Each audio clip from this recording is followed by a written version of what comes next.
Good evening, everyone. My name is Rowena Brown, and I'm running for Oakland City Council at Large because I'm really committed to helping create transformative change in the city of Oakland. It's been my home for almost 2 decades now.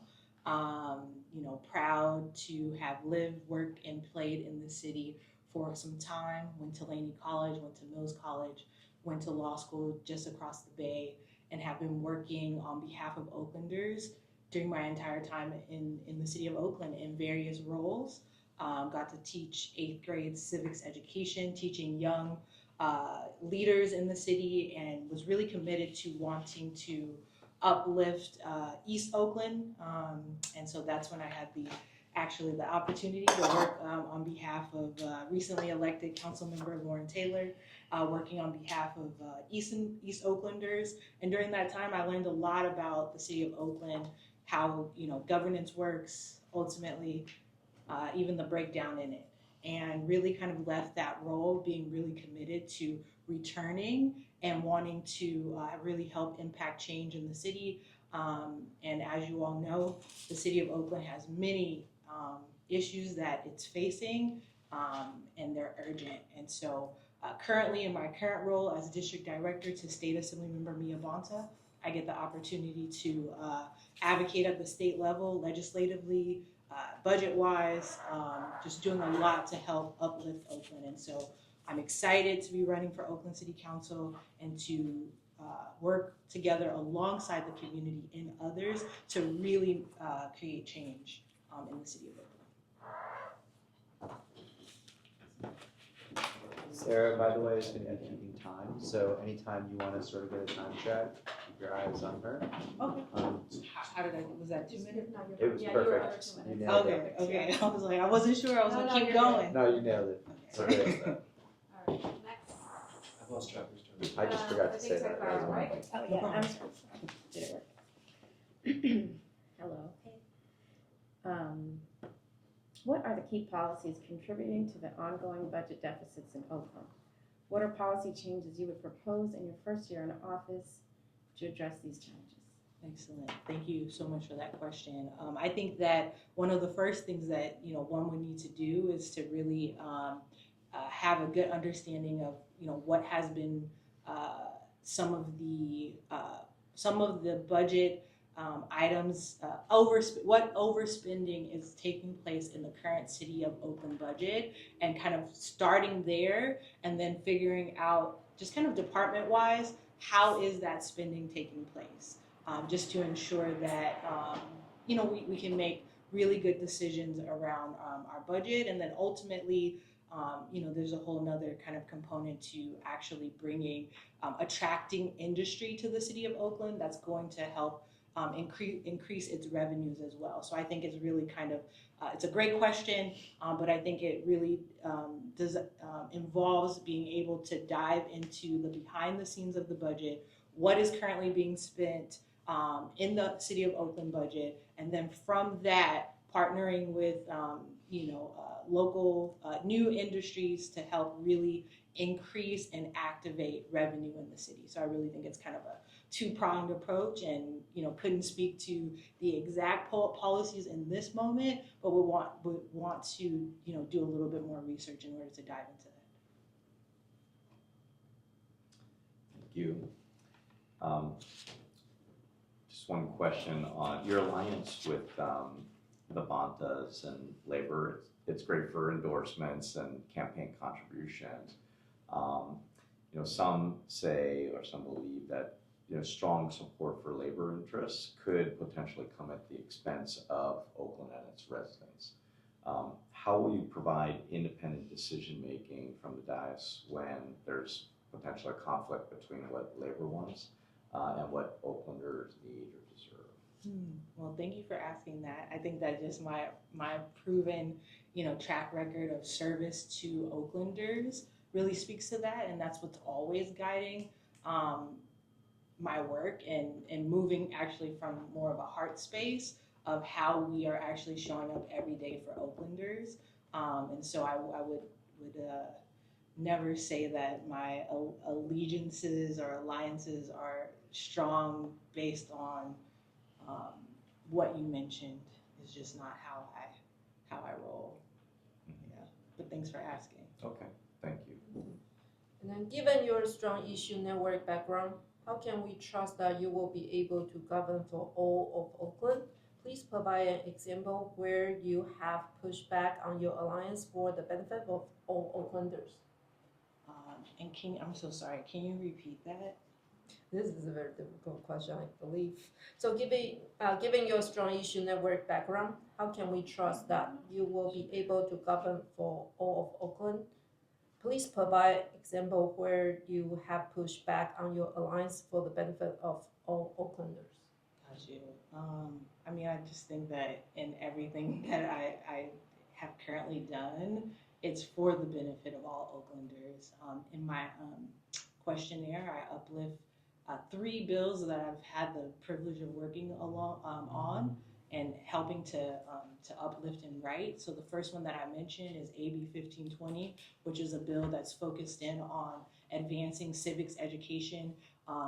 And it stemmed from my experience as a civics education teacher in an East Oakland school, knowing that civics education was not equitable across all schools in Oakland, but also across the entire state of California. And so that was a piece of legislation that I actually worked on while I was in law school and was able to uplift it in the legislature. And so that was actually legislation not only for the benefit of Oaklanders, but all students across the state.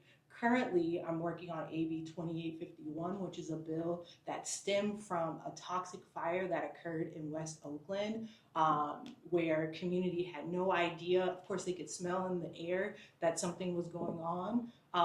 And for decades, West Oaklanders have been saying, hey, we need to do something about this particular industry to help improve health outcomes in West Oakland. And so that happened October of 2023. By the beginning of this year, I wrote new health and safety regulation regulating the metal shredders industry.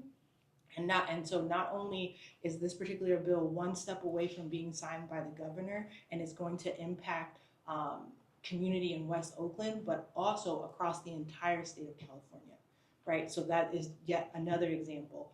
In addition, we are also working on a 3-bill package, AB 2020, working to serve and support victims of human trafficking. And although only one of the 3 is moving in the legislature, that is yet another bill that stemmed from wanting to improve the outcomes of those who are impacted by human and sex trafficking in Oakland, but it's also going to impact all Californians. And so when you ask me a question around, whether I would be impacted based on who may be supporting me, please know that, of course, I've over the last number of years, all of those it boils down to relationships. That's what matters, right? And so people who are supporting me is because they know me and they've seen my work. And so it's stemming from that space. And my work is always for the benefit of not just Oaklanders, as you can see, but all Californians. And so I'm running for Oakland City Council to help uplift our entire community. It's your turn. Oh, sorry. There's one last question. I was like, why are you're looking at me? Beyond the budget concerns, what do you consider to be the most pressing issue facing Oakland? What do you believe is the underlying cause of this issue? And what specific policy changes or amendments to existing policies would you propose to effectively resolve it? I mean, I think we all know what those issues are, right? And so, unfortunately, I worked for the city of Oakland during the pandemic, and the city of Oakland received millions of dollars to help support the homelessness crisis in our city. And now in 2024, we know that not only has it gotten worse, but those numbers have increased. And so, to me, that is one of the most pressing issues that we need to address, because when we address the issue of homelessness, we are also addressing folks that are a part of the unhoused community that have mental health issues, substance abuse issues, and then also at the same time we're working to we got to work to build more housing. And when I say more housing, I'm actually talking about deeply affordable housing. Because as someone who participated in the point in time count, we know that a lot of the folks that are living on our streets are veterans, they're seniors, folks that are living in the car, folks who actually have jobs, but that one job is not helping them get exactly what they need.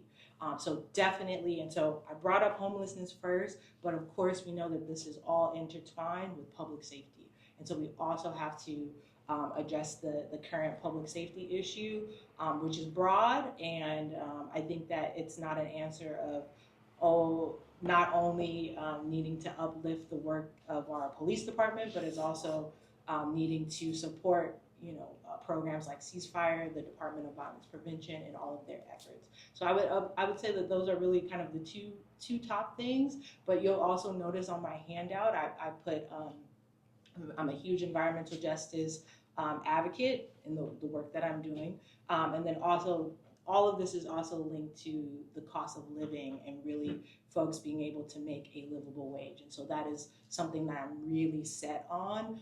Not all things can be done locally, and so that is definitely something that I'm going to continue to push at the state level. 2 follow-up questions to that.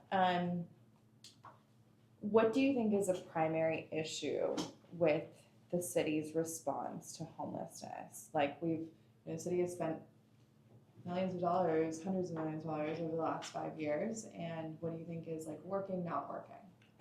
That's a really good question. I'm not sure if I put this response, but I've been filling out a lot of these questionnaires. But I uplifted that. I also think that there's a component here where we really need to tap our city auditor. Currently, the city auditor is, not even staffed at capacity. And so that's one of the ways that we can find out, to your question, hey, where did all of the money go, during the pandemic that the city received, so that we can really kind of dial down into the numbers to see where it went and what happened, because that's how we learn how to do better. And so I think that that's a great question. And then on top of that, I know that there were, many leaders in the city of Oakland trying to uplift policies that help kind of dial us in to tackling the homelessness crisis and placing parameters, helping to protect employees, doing that work. And so I think it's a combination of just different segments of government not really working together and ultimately needing to. And then let's not forget our county partners play a role here too, just to say that. And you mentioned deeply affordable housing, right? Yeah. We passed Measure U, and that is supposed to build a lot of affordable housing. Yeah. There are, some say that some of the capital projects are sort of running far behind schedule, that we may not be able to even start the project, or the funds will run out, or the time will run out on the funds. So what do you think, how do you plan on solving that in order to build deeply affordable housing? Yeah, the city of Oakland needs to build 27,000 affordable, 26,000 units by 2031, right? So we know that the work is definitely cut out, and you're absolutely right about just a lot of the projects needing to really kind of track them to figure out. That was some of the work that I got to do when I worked for the city of Oakland, where it was like, hey, here's this project that the city applied for, and where are we on making this come to fruition? And you're absolutely right, the timeline it just takes a long time. And so from what I found out, it does boil down to making sure that you are actually hiring enough staff to project manage and to actually get these projects started. And so just really I think it really depends on the department, but definitely needs some more attention. Let's just put it like that. That's a good question. I feel like one of the issues, right, particularly on the council, is folks' inability to work together or effectively build coalitions, particularly with folks that may not necessarily agree, right? If you get elected, like how do you plan on working with the other members of the council and building coalitions to get, what we need for the citizens of Oakland, like effective policy, actually spending money the way we're supposed to, good budgets, all those good things. Yeah, I mean, like that. I think that's what excites me the most about running for this seat is because currently, in my current position as district director for Assemblymember Bonta, that is the work that I do, is work with everyone. And so I think that when you mention some of the endorsements that I have, it has a lot to do with the relationships and the work that I've been able to build over the last couple years. Because ultimately my goal always is how is this going to be, this is for the benefit of the community, right? This stakeholder group, or this is who we're working on behalf of. And so I don't allow anything to kind of get in my way that way. And so I think that is also the unique kind of piece that I bring is that, I'm going to work with everyone. And so that's why even folks that are running in this race are supporting me, and then folks who are currently elected are supporting me. I think I'm at 80% of current city council members serving, about 80% supporting me. Hey, Ro. One of the, I think one of the biggest challenges that the city's going to face in the next 2 years is going to be, we've kicked the can down the road enough on this budget so many times, and it's going to bite us in the butt. We no longer have ARPA funding to, stretch things out. We no longer have a coliseum to liquidate in order to kick the can down the road. And so we have to address this structural budget deficit. I'm curious what, as at-large council member, when, should you be elected, you plan to do relative to leading on addressing that issue? Yeah, no, this is really important to me, and so that's why even in this moment, I'm working on what are some of the resources that are in fact available at the state level. So, for example, I just sent a note over. We know that the city was just impacted with a cybersecurity attack, and there are some funds that if the city applies, they can get a handful of $1 million to help improve kind of the current system. And so I think it's important, it will be very important for me to continue to have that insight and awareness into other ways that we can fund different key initiatives to help take some of the burden in this kind of, in the next couple of years from some of the initiatives that the city needs to stay focused on, right? Because ultimately, at the end of the day, I think it always boils down to, well, what resources are available to cities? And then I think the other component that has been missing, and I'm sure you probably know better than me, is around how the county is supporting the city of Oakland. And so much of the weight of addressing homelessness is really put on the city of Oakland. And so I think that I look forward to partnering with our county representatives to see how they can help support and really help alleviate some of the stress that has been on the city. Thanks. Yeah. Can I hear more about public safety? I live in District 7. 2 people were killed today, just up the street. And my personal experience is not feeling safe in my neighborhood. I used to live in District 3. When my family grew, we had to go all the way east to survive. And yeah, I'm not experiencing a safe neighborhood, and I have children who are seeing things that I was hoping they'd never have to see. So can you tell me more about what you think the way we can address public safety, especially in the East Oakland districts? Yeah, absolutely. And so just even from, each pocket of our city will have feedback on what needs they are desiring. But as someone who used to work on behalf of District 6 residents and work very closely with members in the District 7 community, I know exactly what you're talking about. And I agree.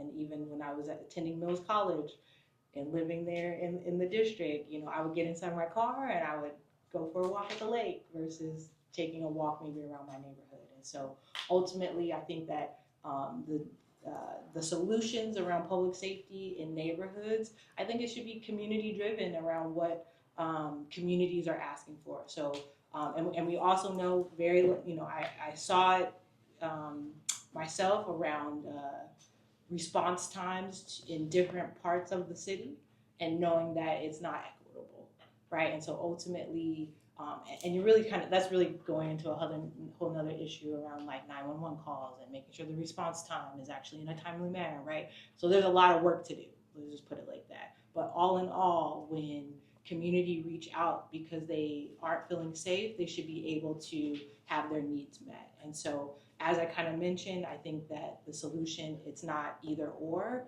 I think it's a combination of things that needs to be taking place around ensuring that there are officers that can respond to the calls that are needed.